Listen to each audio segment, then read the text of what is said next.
começou em 2007. Um susto. Puxa vida. Eu trabalhava no AMB como promotora de vendas e tinha alguns planos para 2008. E esses planos era começar minha faculdade. Eu tinha em mente em fazer arquitetura ou engenharia civil, ainda estava na dúvida. E também comprar uma moto. Seria meu meio de transporte para chegar na faculdade, porque lá em Guarulhos era muito longe. Então foi essa a ideia que eu tive. Mas em setembro de 2007 eu me deparei com uma gravidez inesperada. Então, por isso que eu falo que foi um susto. E ali quando eu peguei aquele teste de gravidez eu passei mal, porque Puxa não vida. era o que eu pretendia. Na verdade eu já tinha 2 filhos, né? Casamos muito cedo, eu tinha 18 anos. Então eu já tinha 2 filhos e morávamos em um cômodo muito pequeno. Nós dormíamos 4 pessoas numa cama de casal, e eu digo casal padrão mesmo, que hoje a gente tem a king e a queen, né? Não, era aquela cama pequena mesmo. Então, me vi no desespero, porque já tinha 2 crianças, aonde eu iria colocar mais um bebê. Puxa. E também não iria mais poder trabalhar, porque ali eu trabalhava como freelance, né? Eu trabalhava só 4 vezes na semana, no mês. Então, quando eu falei, e agora? Essa renda minha acabou, porque não podia trabalhar, grávida não podia trabalhar. E aí eu falei, e agora? E nisso, quando eu descobri essa minha gravidez, foi no sábado. E eu iria trabalhar no domingo. Eu fui super baixa astral, chorando, da onde eu peguei a condução até lá, com o olho todo inchado. E nesse caminho, quando eu cheguei, estava chegando, eu falei, o que eu faço? Se eu não vou poder mais ter essa renda, então eu estava fazendo até tirando minha carta, né, minha habilitação, e eu falei, vou ter que parar, porque eu nunca vi uma mulher grávida tirar uma habilitação de moto e de carro. Eu fiquei pensando, será que dá? Enfim, estava pensando muitas coisas. E nesse trajeto, que provavelmente dura de 15 a 20 minutos, até chegar no AMB, eu falo que foi o senhor que me deu essa ideia de fazer uma lan house. Eu falei assim, pô, lá só tem uma lan house e ainda fica na avenida, que é longe. Então, acredito que pode dar certo. E aquela ideia já me alegrou, já alegrou meu coração. E aí eu consegui trabalhar e parece que me motivou. Sim. Só uma ideia. E aí, quando eu cheguei em casa, eu fui colocar essa ideia no papel.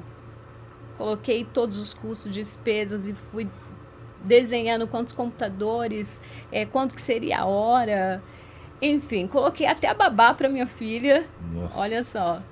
E eu nem sabia o que eu estava fazendo. Na verdade, eu estou fazendo um plano ali, né? Estou fazendo algo que realmente a gente começa ali fazendo isso. Então, fiz meu DRE, fechou ali. Opa, dá lucro.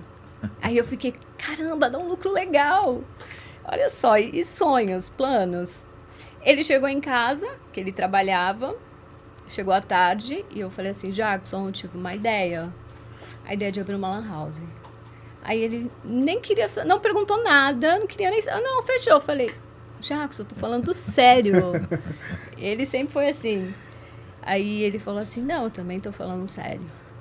Então foi aí que tudo se iniciou, né, com esse susto e essa ideia que surgiu realmente do alto, porque foi daí que iniciou a empresa. Pode-se dizer que foi uma ideia divina mesmo, né? Foi uma Porque ideia divina, sem dúvida. você poderia ter tido várias outras ideias, né? Sim, claro. E teve um start aí de falar, vamos montar uma lan house.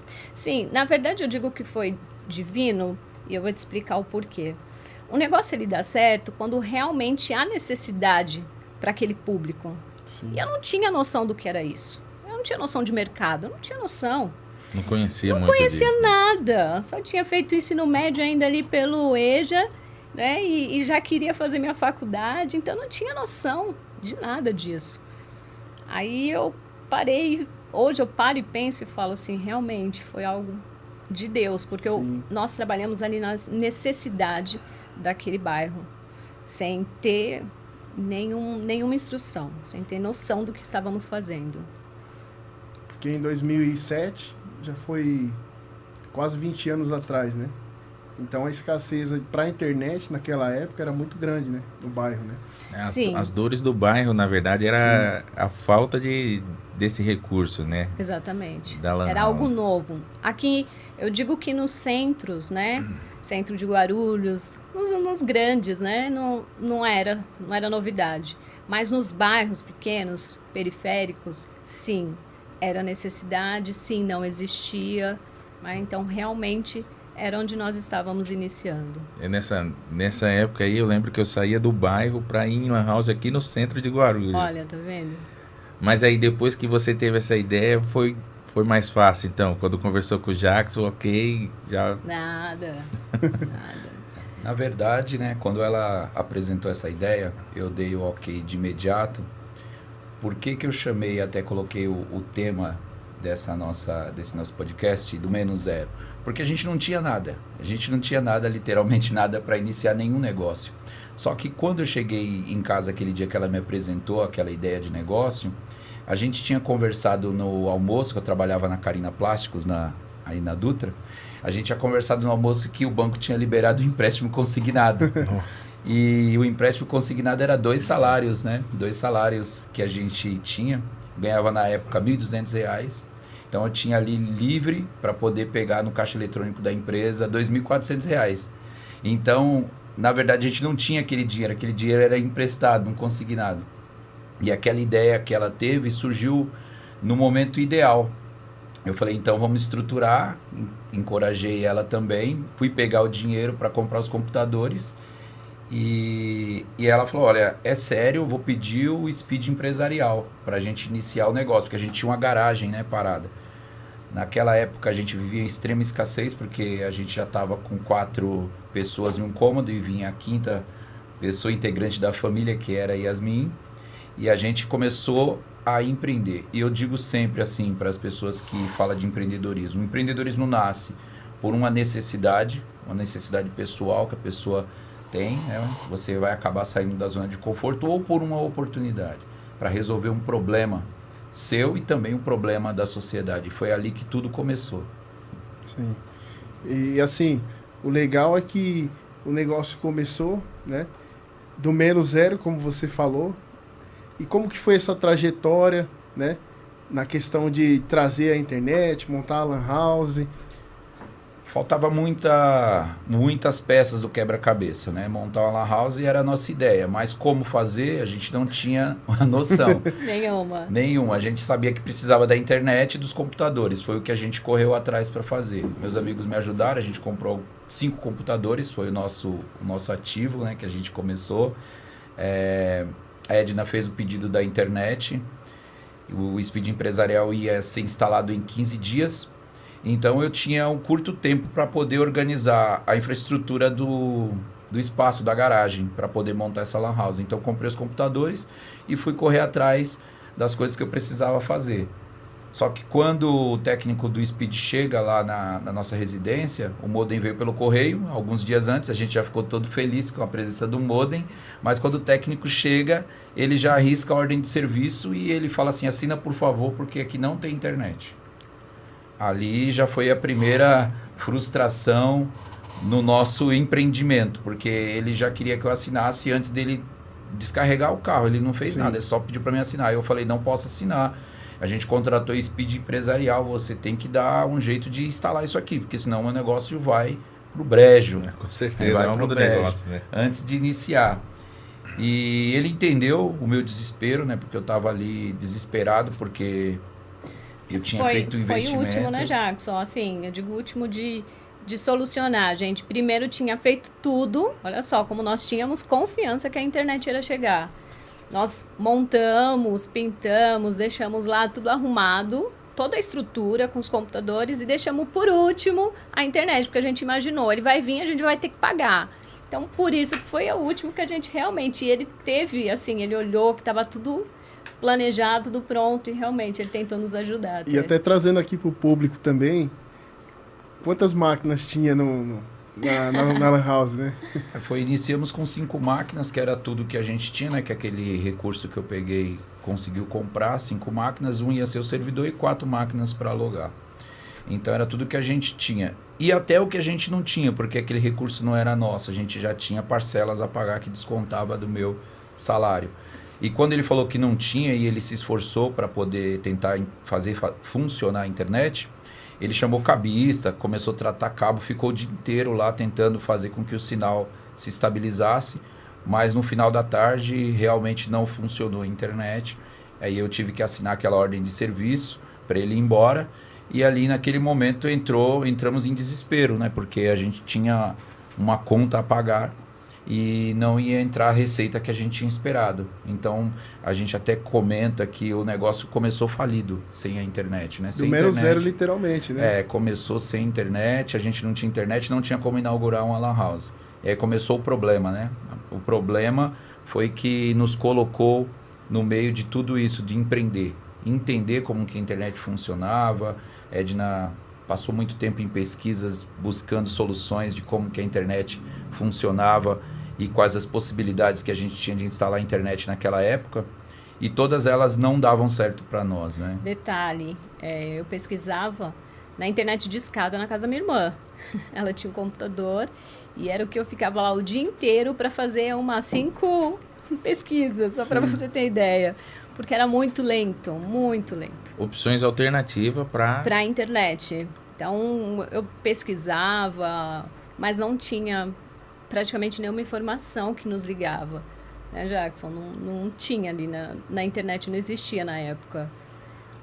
Não tinha resposta, né? Quando a gente conseguia alguma resposta de alguma empresa, eles precisavam de CNPJ ativo, a gente não tinha. Eu era regime CLT, trabalhava em regime CLT, a gente não tinha. E aí eles não nos atendiam, né? E aí foi a hora que a gente ficou sabendo da internet via rádio e pedimos a internet ainda de um amigo parceiro de infância que tinha conseguido uma internet lá na região. E naquela época eles falaram, não, a gente não instala para concorrente. A gente teve uma negativa ali. De cara. Aquilo realmente foi uma porta fechada que realmente, naquele momento, parecia que era contrário, né? Mas tudo isso estava contribuindo para o nosso bem. Porque dentro de todo aquele esforço que a gente estava fazendo para conseguir internet, aquele problema que a gente estava tentando resolver, que era um problema nosso, existia um problema também no bairro. Existia uma demanda reprimida. E todos aqueles meses que a gente passou procurando internet, isso me chamava a atenção. Porque onde tem um problema, quem resolve o problema recebe por aquilo. Então eu fiquei com aquele negócio na cabeça. Quando eu resolvi esse problema, que ele demorou 6 meses para a gente conseguir a internet, a gente ficou com os computadores parados cerca de 6 meses. O bebê já para nascer. O bebê para nascer, a gente que já estava endividado, a gente ficou mais endividado ainda. Porque os problemas...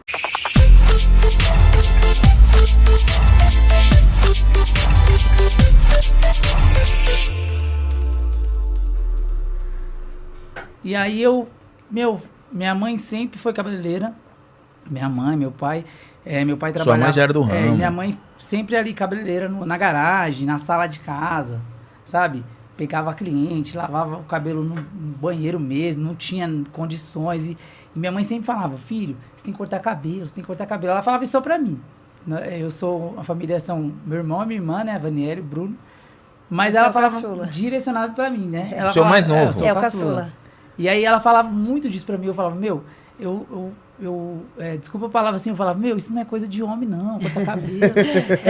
Eu falava, não, eu quero uma profissão de homem, cortar cabelo, os moleques zoavam muito na escola, a mão mole, vai pegar na cabeça do isso há outro. quantos anos atrás, trazendo aqui. Isso aí é 9 anos atrás, ou mais, né? Porque antigamente não tinha barbearia, antigamente era só cabeleireiro, né? Salão. Felipe, era só salão. Então, o salão, alguns cabeleireiros tinha, né, lá no bairro, lá no Marcos Freire, né, onde a gente trabalha. Então, eu olhava pra eles, eu não se inspirava, falava, cara, eu quero montar isso, eu quero trabalhar. E eu falava, não, eu corri, fui trabalhar fora, trabalhei fora. E eu caí na profissão, fui trabalhar com trator. Aprendi, fui trabalhar com trator, pesado. Só que viajava muito, Rio de Janeiro, Minas Gerais, Cajamar, fiquei muito tempo em Cajamar. Mato e eu Grosso ficava do longe. Sul. Mato Grosso, tem uma vez que eu fiquei em Mato Grosso Sul, a gente não tinha a Júlia, a Tamiris foi lá passar minha folga lá alojado. Pegou o ônibus e foi pra lá. Nossa, a dificuldade era difícil. Então imagina, quando eu tive a Júlia, eu falei, cara, eu não posso aceitar isso, eu não consigo. Aí a primeira viagem falou, você tem que ir pra Minas. Eu falei, eu não vou. E tinha que ir, cara. Eu sabia que tinha que ir, não tinha como. E aí eu falei, eu não quero isso. Eu falava pros amigos do trabalho, eu preciso sair dessa profissão, eu quero sair. E aí foi na dificuldade que veio o estralar de empreender. E aí quando eu fiz o curso, falei, vou fazer o curso, trabalhando ainda. Aí fiquei conciliando, trabalhava na empresa, sábado e domingo, ia pro salão da minha mãe e cortava lá. Ficava cortando lá. Cortava às vezes 2. Que ano que era isso daí, mais ou menos? 2014. 2014? 2014. 10 anos atrás, né? Mas você cortava de clientes dela ou amigos? Pessoas passavam... Só homem. Mas Só eu homem. pedia, né? Quando eu comecei, eu não tinha cliente. Então, eu saía do curso, quando eu chegava lá, aí eu chamava alguém da rua e falava, cara, deixa eu cortar seu cabelo. Ou ela falava dos maridos, né, das clientes dela. Minha mãe dela. Incentivava muito também. Meu filho tá cortando, mas Traz ele seu não sabia marido.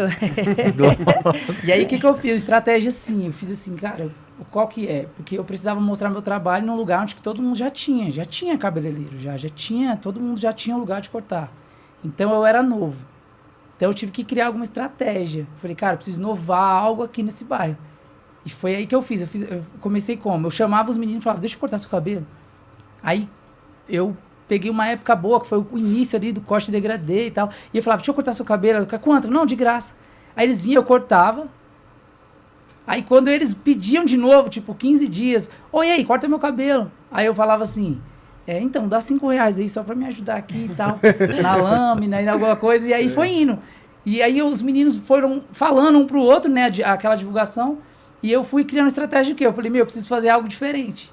Aí eu falei, mãe, eu vou construir aqui, a gente vai construir, eu vou arrumar, separar a barbearia do salão, e eu vou fazer uma barbearia. Vocês foram lá na barbearia? Vocês viram? Eu falei, eu preciso fazer algo diferente. E a estratégia minha era o quê? Porque eu tenho um negócio de comparação, eu falo direto isso, eu não gosto de ficar me comparando com os outros. Eu pego como aprendizado, eu olho a vida da pessoa, tal, mas eu não posso me comparar. Sim. Porque a régua da pessoa, vamos supor, eu nasci, tem gente que nasceu e já estava numa situação muito melhor do que eu. Sim. Então eu não acho que a comparação é o lugar que você deve estar. E o Instagram hoje, né, ajuda muito você se comparar. Nossa, a gente se compara muito, a gente, será que eu tô atrasado? Será que eu tô, né? E a gente fica se comparando e se frustra nisso. E aí eu sou contra esse comparar, mas eu acho legal você aprender com os erros. Sim. Aquela que eu até falei, né, lá na barbearia, que a pessoa fala assim, é errando que você aprende. Eu penso que dá para você acertar. Por exemplo, acertando que você se aprende. Porque, por exemplo, se eu ficar errando, por exemplo, quantas vezes eu vou precisar errar para aprender? Então eu prefiro que eu aprender com o erro dos outros. Eu olho o cara e falo, pô, ele errou ali. E aconteceu muito isso aí, cara, lá na barbearia, muito. Pra você ter aquele tato, né? Eu conquistar, porque as pessoas chegavam lá e falavam, eu não corto, você corta cabelo de criança? Porque aqui no bairro ninguém corta. Eu falo, não, então eu vou cortar. Eu vou ser o primeiro a cortar cabelo de criança aqui. É a falha do outro que eu comecei a crescer na falha do outro. Se especializou nesse público, né? O atendimento, cara, de verdade. E hoje tem muito autista, né? Hoje tem muita criança criança autista. É atípica e a gente atende. Eu falo, não, eu atendo. Eu não vou falar, não. Eu preciso disso. E eu penso que, se for falar para um barbeiro hoje, ou em qualquer área que a pessoa estiver atuando, eu penso, Felipe, que a pessoa ela precisa, assim, enxergar o público, conhecer a geografia, o que o bairro está pedindo, o que as pessoas pedem, sabe? Aonde que eu posso ser melhor, o que eu posso atuar melhor, onde que eu posso fazer. O que aconteceu? Eu lembro quando a barbearia, os meninos chegavam lá e falavam assim, cara, eu fui ali e eu sei que aconteceu comigo, mano. De eu ir cortar meu cabelo e eu falava assim, ele terminava ali, o barbeiro, né, o cabeleireiro na época, terminava e falava assim, aí eu falava, se eu chegar com o cabelo desse tamanho, minha mãe vai me bater. Sabe, já aconteceu com vocês? Já. E aí eu falava assim, dá pra baixar mais um pouquinho? E, tipo, o cabeleireiro ficava com raiva daquilo. Sim. Tipo, sabe? Tipo assim, ele, produção, né? Buscando uma produção. Você via que era diferente. Parecia que ele não tava gostando. Eu acho que ele pensava assim, acho que ele não tá gostando do meu corte, mas na verdade não é isso. E aí... Você vai cortar o cabelo você ter que voltar daqui 10 dias. E a mãe, cara, e a mãe já arregaçava, não era igual a minha mãe hoje. mesmo mandava voltar, minha mãe não. Hoje os moleques vai com o cabelo grandão, topetão, pinta, faz tudo. Mas naquela época não era assim, não. Não, Minha mãe arregaçava, falava, pode baixar mais, volta lá. E aí eu falava, como que eu vou voltar lá? A minha mãe, sabe o que ela fez uma vez? Eu cortei o cabelo, fiz um topetinho na época, que era topete. Cheguei em casa, minha mãe falou assim, quem mandou você fazer isso daí? Pera aí, senta aí. Minha mãe pegou a tesoura e começou a cortar o topete que eu tinha feito. Então, assim, imagine cabelo grande. E aí eu falei, eu não posso fazer isso, eu não vou errar isso. Eu não vou errar assim, David. Eu falei, eu vou fazer o quê? Eu vou pegar e vou tratar o cliente bem. E aí comecei a fazer isso. Só que aí foi lotando, gente. Foi lotando a barbearia, foi crescendo, o pessoal foi falando. A Tami me ajudava, a Tami já fazia escova, fazia penteado, fazia as luzes, e ela ficava cuidando ali dessa área aí, do pagamento. Então, a gente foi crescendo. Chegou um momento que eu falei, cara, não dá mais pra ficar assim, tem que fazer agendamento. Porque eu tinha uma referência lá em Guarulhos que eu ia cortar meu cabelo às vezes, e aí eu fui num evento de workshop lá, eu sempre fui em workshop, eu ia direto. Hoje eu tô mais relaxado, não vou mentir, mas eu ia muito em workshop, muito.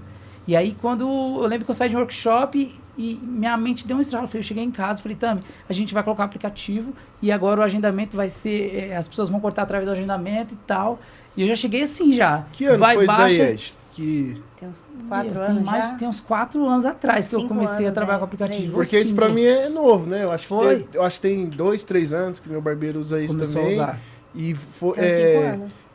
5 anos mesmo. Isso acabou ajudando muito até na questão dele Da logística, né? De logística. Ele falar, hoje eu quero sair com a minha esposa, eu vou lá, travo minha agenda e tal. Isso, foi exatamente isso. E aí, David, os caras ficou enfurecido, cara. Teve cliente que falou assim pra mim, eu nunca mais corto com você.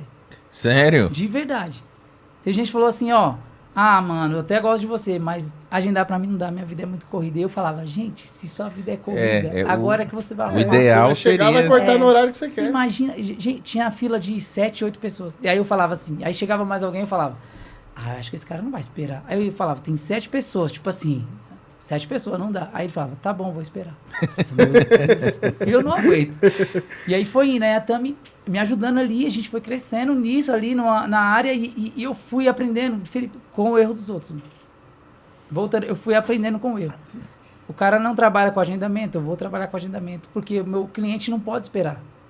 Eu preciso ter uma organização. E outra coisa, a agenda, o cliente às vezes acha assim, a agenda é ruim. Só que a agenda me prende na barbearia, se você for ver. Porque o barbeiro que não tem agenda, se ele não abrir a barbearia, por exemplo, uma terça-feira, ninguém pode falar nada pra ele. Sim. Agora, se eu tiver com a agenda aberta, eu vou ter que cumprir meu horário lá. Certeza, Verdade. com certeza. E aí eu fiz isso, comecei a fazer isso. E foi indo, a agenda foi enchendo. Alguns que falou que não ia agendar, começou a agendar, baixou o aplicativo, começou a agendar. E assim, de verdade, o aplicativo é muito mais fácil. E isso aí foi uma das coisas que deu uma revolucionada, foi o que o Igor falou. Porque as barbearias do bairro alguns começaram a atualizar, falou, pô, a gente precisa acompanhar isso. Sim. Os quadrinhos na parede, a Reformando, parede preta, né? É. As luzinhas e tal, aquela coisa. E as pessoas chegam lá e falam, cara, que se sinto bem. Às vezes a criança não chora, David. Então, E né? a mãe E chora. a mãe chora. A mãe verdade. chora, se emociona e fala, cara, que carinho que você tem pelo meu filho. Que legal isso. Tipo assim, se emociona com... Nossa, A isso é paciência, muito né? gratificante, né? Cara, e eu fico, é Deus, né? Eu creio que Deus me deu esse dom pra mim levantar a autoestima da pessoa, né? Tem pessoas que chegam ali e a gente acaba virando psicólogo, começa a conversar e a pessoa fala e a gente fala. A gente é cristão, é Tamires. Eu aproveito, eu já falo de Deus pra pessoa. Tem gente que chora na cadeira. Eu não falo nada, o louvor tá tocando lá e a pessoa entra. E sabe, é o nosso momento ali. E um dia um barbeiro falou assim pra mim, Ed, que tipo de cliente que você quer? Eu falei, cara, e é eu que escolho o tipo de cliente, eu aprendi ali. Eu preciso, a maneira com que eu trato o lugar, a maneira como minha barbearia é o jeito, o tipo de cliente que vai entrar Vai lá. chamar, né? É o tipo de cliente que vai me chamar. Se eu posto foto de criança, automaticamente vai vir criança. Se eu posto foto de um Família, corte né? de família, pessoas falam, cara, esse lugar é um ambiente que eu posso levar minha esposa. Porque já teve um barbeiro amigo meu, acho que o Felipe até conhece, que falou assim, eu não vou levar minha esposa lá.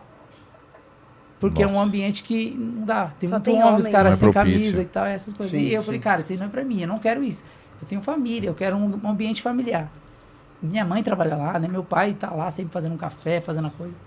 E Ué, aí foi isso. E quando que você viu que a barbearia começou a virar referência para as outras, né?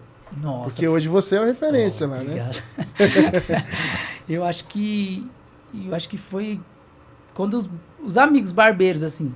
Porque cliente, beleza, mas quando um barbeiro manda mensagem pra você perguntando que produto você está usando, sabe? Qual a máquina de acabamento que é melhor, Aí eu comecei a perceber que... Ou se você dá curso, né? que a gente tá influenciando. Isso penteado. demorou quanto tempo? Demorou algum tempo, Aí- alguns anos? Aí demorou, eu acho que Foi depois da reforma, né? foi. Aí foi lá lá na frente. 2020, 2019 começou. Eu me tipo assim, porque as pessoas falavam, mas sabe quando você não se sente?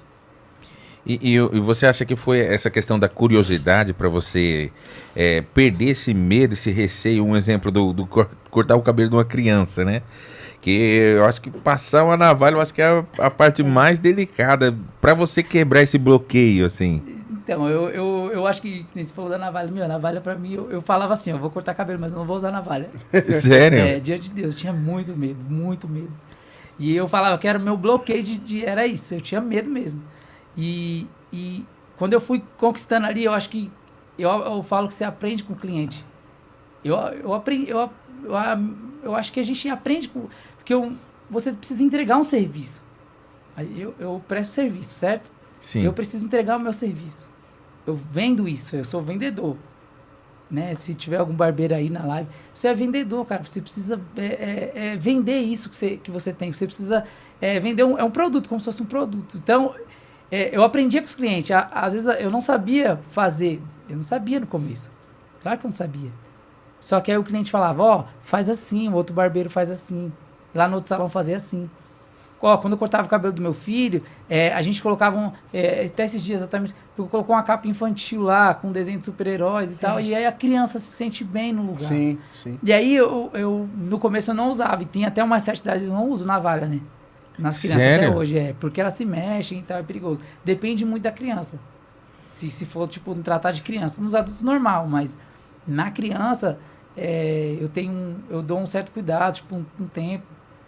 Tem uma maquininha boa também, né? Que faz as maquininhas hoje, né? já deixa bem feitinho. Mas o certo, assim, eu penso assim, David, que é um desbloqueio na nossa mente, sabe? Porque, que nem você falou no começo, como foi, eu penso que a gente cresceu, eu cresci no ambiente e não culpando meus pais, porque a gente sempre tira e coloca a culpa em alguém, a falta do nosso sucesso e tal. Sim. A dificuldade. Pô, eu não vou conseguir romper. É culpa dos meus pais. É onde que eu moro. Sabe? Isso. A gente coloca a culpa em algo. A gente tem a facilidade de jogar a culpa em alguém. E eu jogava muito essa culpa nos meus pais.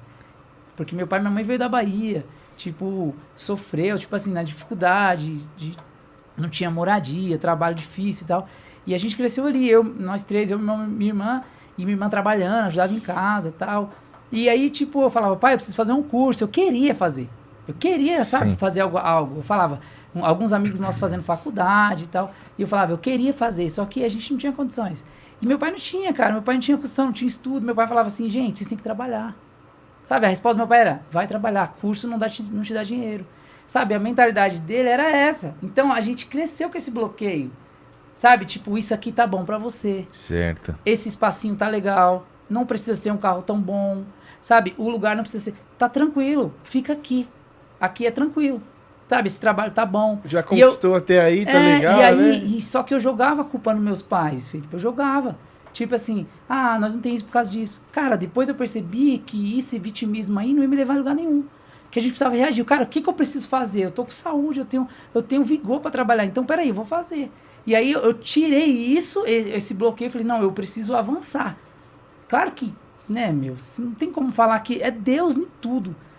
É Deus, eu não consigo olhar pra minha vida hoje, pro meu casamento, pra minha família, não tem como não enxergar Deus. Deus que faz isso, não é a gente. Eu sei que tem a parte nossa, né, que a gente precisa falar, mas assim, você vê Deus na nossa vida, Deus puro na nossa vida.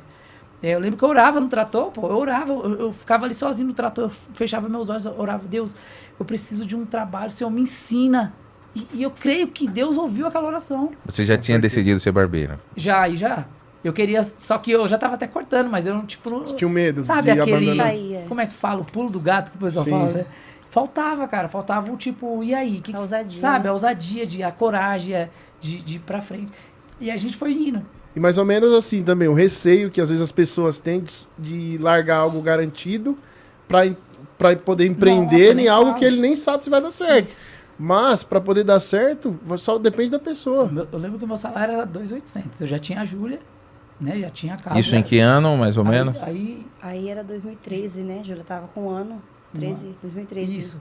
Um salário mínimo aí próximo de então, 700, 800 então, reais. Mas até que eu ganhava bem, porque bem. eu tava numa profissão boa. Tava trator, na máquina, né? Umas menores das máquinas. das máquinas que tinha na empresa, já boa. Em 2013 o salário mínimo acho que era uns 500. Não, eu acho que em 2013 devia ser uns 800 reais. Eu acho que foi 800, que eu entrei com 800. Você ganhava praticamente uns 4, 5 salários mínimos. Eu ganhava, eu ganhava convênio, 800. né? Já tinha tudo. Aí eu lembro que eu saí, e aí eu fui fazendo as contas, né? Eu fazia as contas certinho, quantos clientes eu estava cortando, e a probabilidade daquele voltar, porque eu pensava, será que esse aqui vai voltar? Aí, esse aqui é amigo, esse volta. Retorno, né? O Igor mesmo, quando eu fui lá, eu fiquei com medo de cortar o cabelo do Igor, porque o Igor já era, ele tá assistindo, ele mandou já uma mensagem aqui. O Igor já empreendia. Minha mãe falou pra ele, né? O Igor já empreendia. Sim. E aí o Igor chegou lá, eu não conhecia ele, eu conheci ele na barbearia. Quando o Igor chegou lá, eu falei, cara, eu não vou saber cortar o cabelo desse cara, mano. E ele, tipo assim, né, já era conhecido no bairro, já. E aí, quando eu comecei a cortar, eu cortei o cabelo dele, eu falei assim, e aí conversando, eu falei, quanto você paga no corte? Aí ele já falou, eu pago 35 lá, não sei na onde. E você, na época, cobrava quanto? E você, tava 15, eu acho, né? Tava 12. Não, era 12 ainda. 12. Aí você fala, o cara tá pagando 35, eu tô cobrando 12. Aí eu cortei ele, é isso mesmo, meu cabelo é isso. Ele falou, caramba, achei um barbeiro, porque a responsabilidade, eu precisava sair do bairro. É. Foi, e aí eu tinha isso. E aí, já perdi o que eu tava falando já. Do Igor, que você tava falando que sim, aí você ficou com receio de cortar o cabelo dele. Eu tinha medo, eu tinha esse receio. Do salário. Até que, quando eu contava assim, eu falava, aí o Igor falava, por exemplo, eu vou voltar. O Igor falava, eu vou voltar. Eu já sabia que ele ia voltar, eu contava. Mas assim, o primeiro mês que eu fechei na barbearia, eu ganhei 600 reais. Então você imagina sair de 2.800 para 600 reais. Sim. Cara, foi... Que não deu nem um salário mínimo. Você ganhava 4, 5 no outro serviço. E aí eu falei, você tava contando com o seguro, né? E eu tava contando que eu tava pegando as parcelas. Quando o seguro acabou, ele voltou a trabalhar na Depois firma. eu cheguei a trabalhar mais um ano. Foi. Os caras ficou chamando ele pra voltar. Você não foi de uma vez, então? Não, ficou oscilando? Tive que voltar. Foi, ele voltou. Mas pela financeira. Pela questão financeira, né? Eu morava em cima da casa da minha mãe ali. Mas a gente tinha nossos gastos, né? Eu falei, eu preciso voltar, não dava. Sim. Aí você ficou um ano e cortando os finais de semana. Aí fiquei cortando e fazia os dois, um ano. Aí eu cheguei no patrão e falei, mentira. Não, aí quando começou a subir mesmo, aí ele falou, agora eu vou sair de verdade. Mas aí você chegou a pensar que não vou conseguir? Várias. Até esse tempo atrás agora eu pensei já de novo. O quê? Sério? A gente fala, cara, eu preciso fazer agora, não sei, mas será que é salão mesmo? A gente tem isso.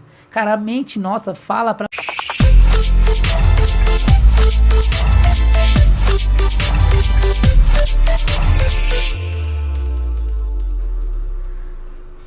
Já é uma coisa que você já trazia já de um tempo, né? Sim. E o Lucas, você já se conhece já há anos já? Já, a gente se conhece há bastante tempo. A gente se conheceu na academia.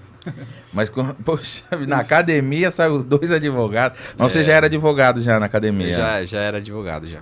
Oh, que legal. Contar um pouco pra nós, né? Como que iniciou essa parceria, né? Quem foi o primeiro que começou a trabalhar com isso, com direito? Eu comecei a fazer a faculdade, era em 2010, né? Iniciei ali em São Caetano e mudei para a cidade de São José do Rio Preto. E minha mãe foi transferida do serviço, fomos morar lá no interior. E aí eu comecei a fazer a faculdade na Unip, na Anhanguera, né?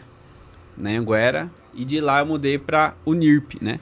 A Unirp eu falo que é bem interior mesmo, porque aqui Sim. nós temos o Unip e lá é o Unirp, que é a Universidade de São José do Rio Preto.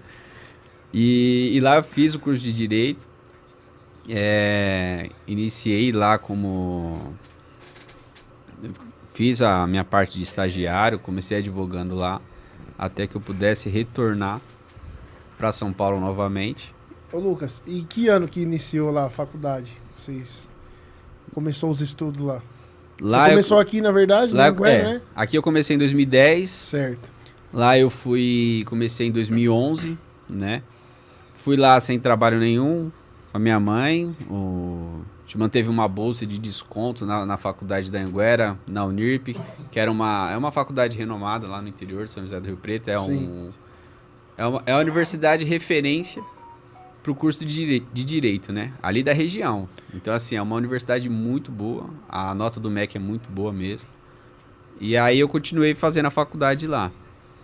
E aí, nesse meio tempo, eu Prestei concurso público, passei no concurso da Polícia Militar, fui auxiliar, né? Trabalhava na parte administrativa e fazendo a faculdade. O quartel era aqui do lado, a faculdade era... Eu ia a pé. Muito próximo. Eu ia a pé. Eu ia de moto, deixava a moto no estacionamento do quartel e ia a pé pra faculdade. E lá a cidade super tranquila. E eu fui nessa pegada. E aí eu fui, no decorrer fazendo a faculdade, prestei vários concursos. Concurso do Detran, Barro Branco, aí da Polícia Militar 2ª classe também. Foi onde eu passei, fiz todas as fases, cursando o curso de Direito ainda. E passei em tudo. Aí chegou no momento de assumir a Polícia Militar, eu não fui. Foi um momento de decisão da minha vida, né? Era. Foi onde eu falei assim, o que eu quero daqui pra frente? Qual que é o meu futuro? Ser voltado pra Polícia Militar ou continuar nessa área do direito. A minha mãe eu venho de família de policial, né? Minha mãe é policial militar, aposentada, né? O marido dela é policial militar também. A família dele é toda militar. Então, eu sempre tive um convívio com isso, né? Desde criança. Certo. Mas você tinha vontade de ser policial, assim? Não muito. Não recomendo, às vezes, minha infância por ser filho de policial. Entendi. Morando no final da Zona Leste, não foi tão legal, né? Mas... Isso me fez tomar a decisão. Certo. Pensar lá na frente, numa possível família, como que... Ainda mais com o mundo de hoje, a profissão acaba tendo mais riscos, né? Então, como seria daqui pra frente? Daqui 10 anos, eu pensava, né? Como vai ser em 2020 essa violência hoje? E o direito, você pode se dizer que foi uma paixão, o direito? Cara, pra ser bem sincero, nunca pensei em fazer direito. Ô, louco. Desde, assim... Eu queria fazer jornalismo pra mexer com futebol.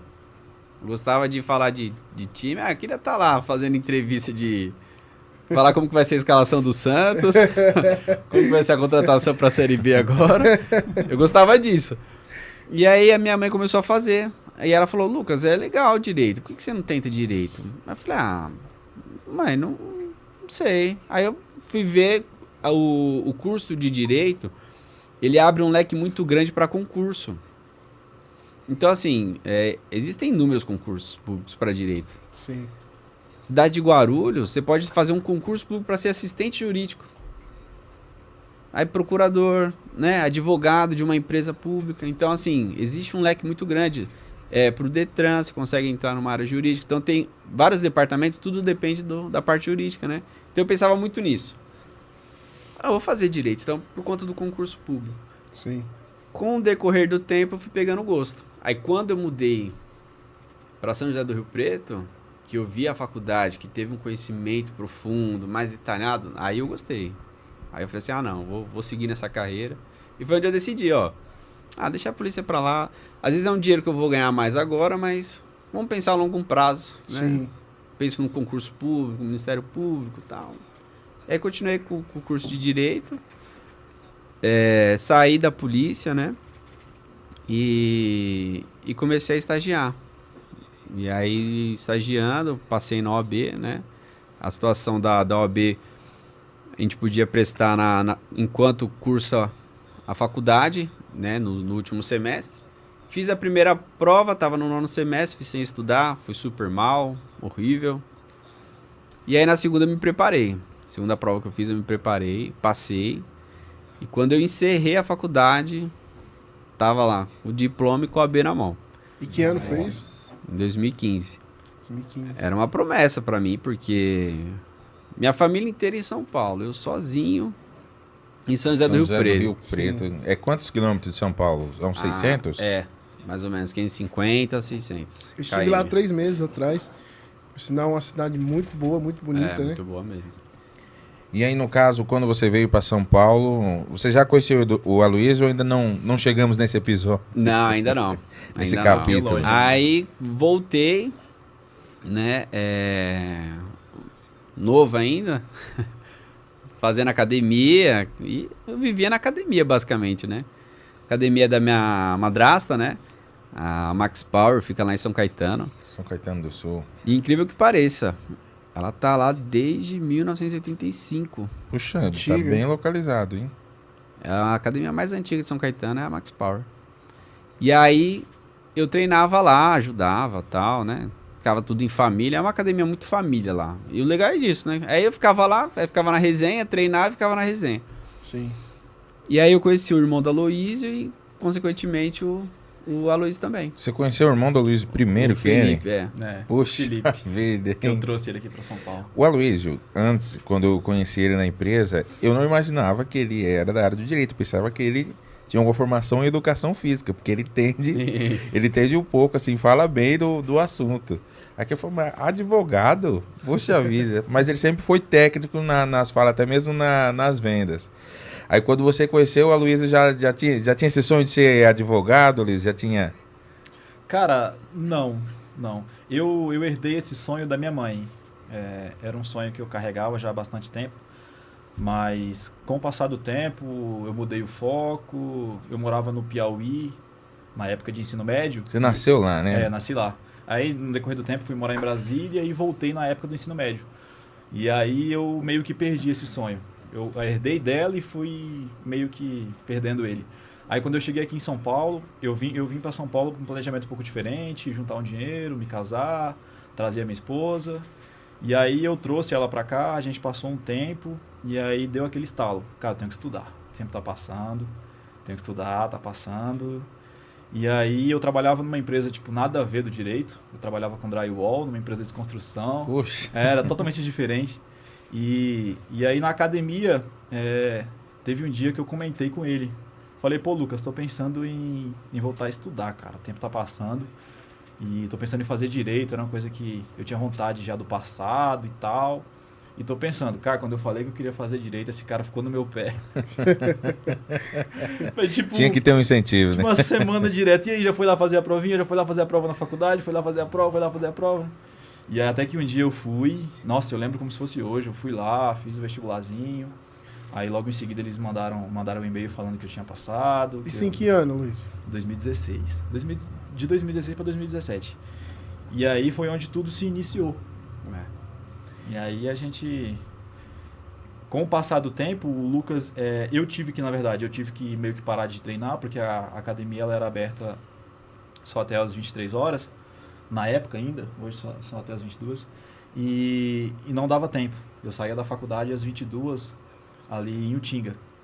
Em Santo André, né? Ali pertinho da estação Utinga, na UniABC. E aí não dava tempo eu voltar para treinar. E aí eu meio que perdi um pouco a conexão com o Lucas, porque eu trabalhava muito durante o dia e à noite ia pra faculdade. Você estava no drywall ainda?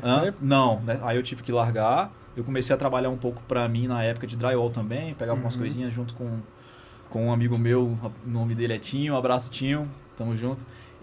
A gente começou a pegar algumas coisas pra gente, voltadas a drywall, e aí começou a levar muito o meu tempo. Falei, cara, se eu quero terminar a faculdade, eu tenho que procurar algum serviço um pouco mais tranquilo. Foi o que eu fiz, e aí foi passando o tempo da faculdade, e um certo dia eu postei uma foto no meu status, de terno lá, alguma coisa que eu tinha que fazer no centro, voltar da faculdade. E aí o Lucas mandou uma mensagem pra mim, e aí, cara, que dia a gente vai fazer aquela reuniãozinha pro estágio? E aí foi onde tudo voltou. Mas você já estava buscando alguma coisa relacionada a estágio ou ainda não? Mais ou menos. Mas não era o foco ainda. Mas eu tava naquela, cara, o tempo também tá passando e eu tenho que procurar um estágio, porque quando eu terminar a faculdade, e aí, eu vou pra onde? Eu gosto de pensar um pouquinho na frente. E o pior é que ali já começou um pouquinho de sinal de Deus ali. Porque quando a gente começa a trabalhar, começa a criar uma carteira de clientes, né? Começou a crescer e tal. E aí eu já me vi na situação de alugar um escritório. Porque até então eu trabalhava de casa mesmo. A gente alugou uma casa e aí no fundo lá tinha uma área lá assim, perdida lá, que não tinha funcionalidade nenhuma na casa. Sim. Eu falei, vou fazer meu escritório aqui. Coloquei um sofazinho lá, uma mesa em L. E aí foi crescendo, eu vi que o pessoal precisava fazer reunião. Precisa abrir um espaço. Preciso de alguém para me ajudar. E aí eu fiquei, Deus, eu preciso de alguém, né, meu? Para me ajudar aqui. E não via ninguém na minha cabeça, É uma ideia né? diferente, né? Pra poder discutir, né? E eu ficava assim na minha cabeça. Aí daqui a pouco, eu tô olhando lá as redes sociais, o Aloysio, de terno. Eu falei, pronto, aqui ó, o sinal. O sinal. Aí eu mandei mensagem pra ele na hora, já respondeu na hora. Falei, então vamos conversar, cara. E o bom que o Aloysio, assim, o que eu me vejo muito nele. Quando eu estagiei, eu jamais procurava renda financeira. Eu procurava conhecimento. Sim. Então, assim, eu só queria aprender. Ah, você vai me pagar tanto? Tá ok, eu quero aprender, eu quero trabalhar. Quanto mais eu aprender, mais, né? Que eu estiver trabalhando, mais eu vou aprender. E o Aloysio veio nessa pegada. Ah, cara, mas ó, não posso te pagar um salário fixo. Meu irmão, eu só quero aprender. Eu falei, rapaz, é esse mesmo. Então, É esse. E começamos, entendeu? A gente ia, um dia tirando fotinha lá, não tinha nada, era 2 mesinhas uma do lado da outra, umas 2 poltroninhas, tal. Bem simplesinha, a gente trabalhando junto. Ele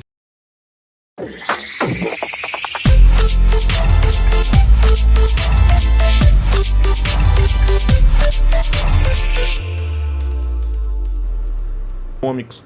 Então, aqui quem fala é o Márcio Oliveira. Márcio Oliveira é advogado, é Master Coach Febracis e estamos aqui acompanhando um grande amigo chamado Flávio Araújo, que também vai se apresentar, mas já quero aqui fazer as honras aqui da casa, viu? Com certeza. É o diretor da unidade Febracis do ABC Paulista e está também encampando um projeto em Guarulhos, inoculando um projeto que é embrionário, mas vai nascer rápido, porque as mudanças acontecem rápido.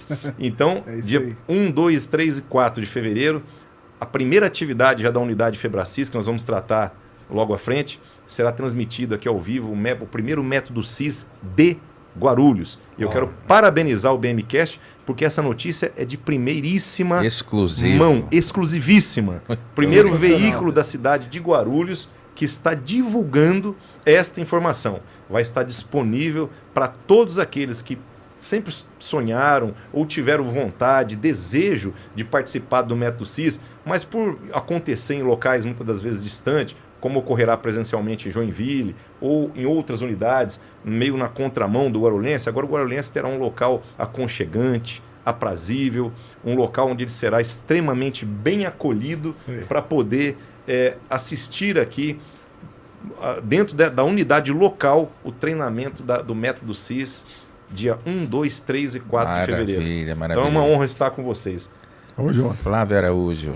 Flávio Araújo é um filho de Deus, casado, ama aí bola, apesar de você não saber jogar bola direito, mas gosta. Tenho a honra de trabalhar com o que eu amo, desenvolvimento humano. O que eu faço? Sou diretor franqueado da Febracis ABC. Vamos abrir mais uma franquia aqui em Guarulhos. E é uma honra estar aqui. Obrigado, Felipe, pelo convite. Obrigado, David, pelo convite. E estou aqui à disposição para servir aí no que eu sei, no pouco que eu sei. Falar sobre desenvolvimento humano, falar sobre alta performance. Vamos lá. Interessante, assim, a história para conseguirmos chamar o Flávio e não tínhamos o prazer ainda de estar conhecendo o Márcio, é que você é amigo do Jackson, né? Jackson foi o nosso primeiro convidado aqui do BMcast. Sim.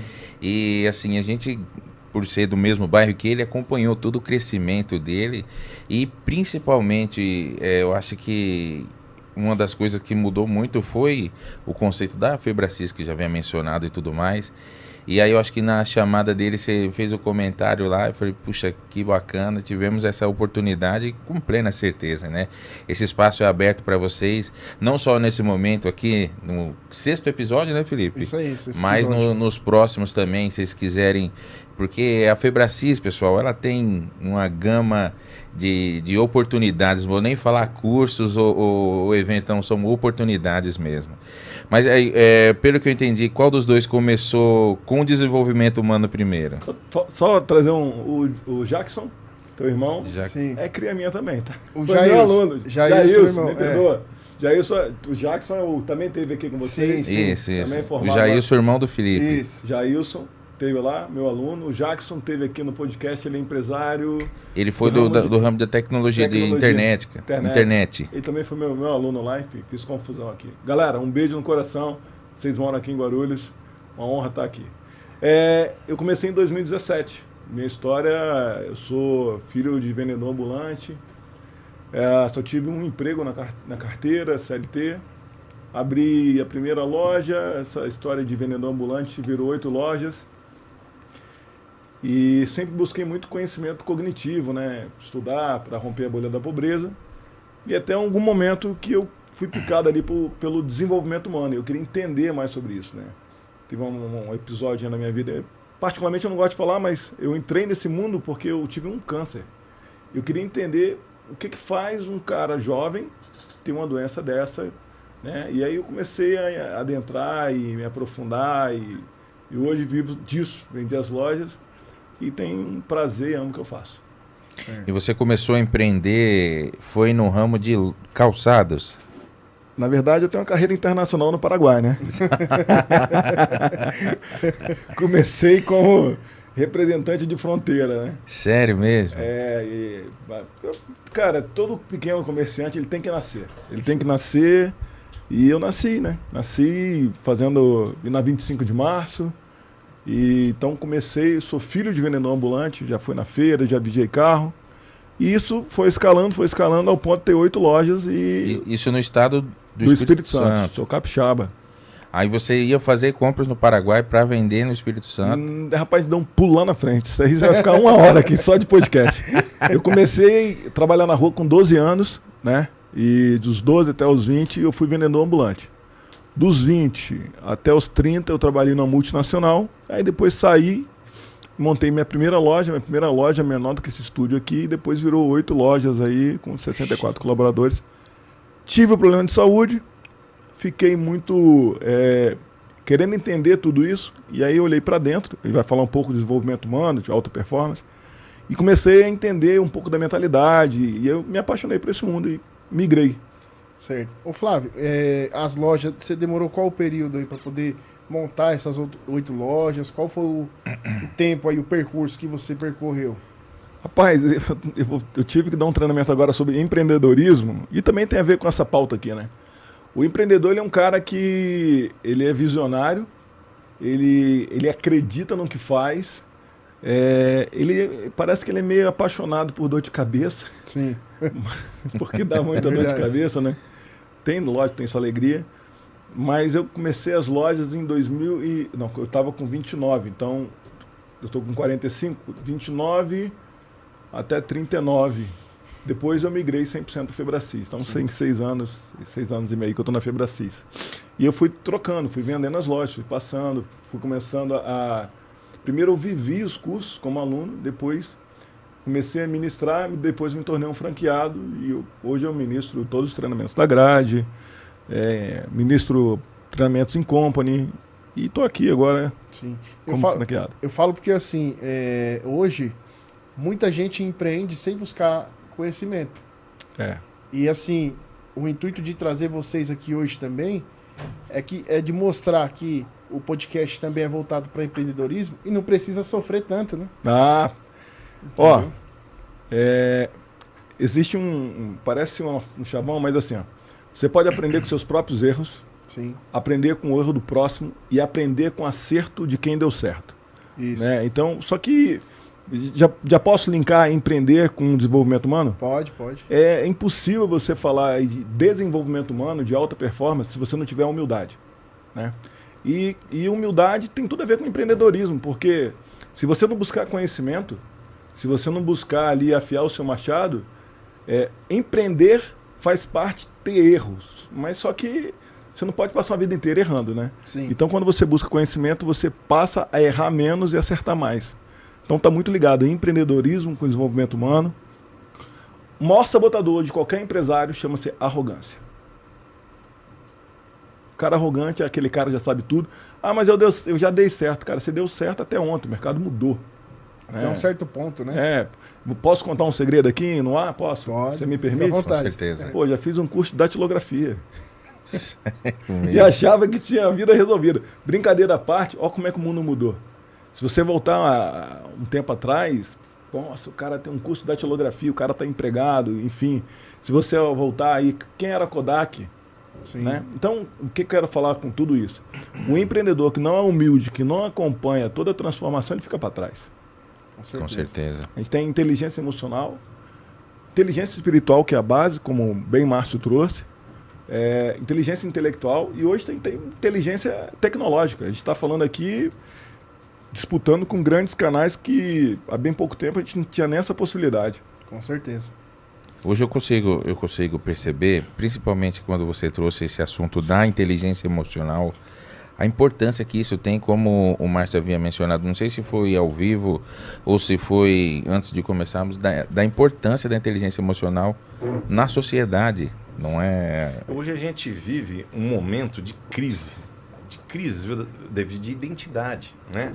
Nós temos aí tantas coisas a serem resolvidas nesse país, começando pela pobreza, pela desigualdade social, erradicação da miséria, que são objetivos preconizados na Constituição Federal, nos primeiros artigos da Constituição Federal, no artigo 5º, sabe, no artigo 1º, dignidade da pessoa humana, mas não, nós estamos discutindo ideologia de gênero, queremos linguagem não binária. Então isso é falta de inteligência emocional, até para poder pautar o que merece ser priorizado como pauta de ordem nesse país. Então o que acontece? A inteligência emocional é a mãe de todos os demais conhecimentos. O QI, ele é importante, quociente intelectual. Agora, o que faz a diferença, o que faz com que a pessoa tenha um sprint de chegada e seja um realizador, uma pessoa que realmente concretiza aquilo que ele se propõe a fazer, é o QI, que é o quociente emocional. Então, a pessoa que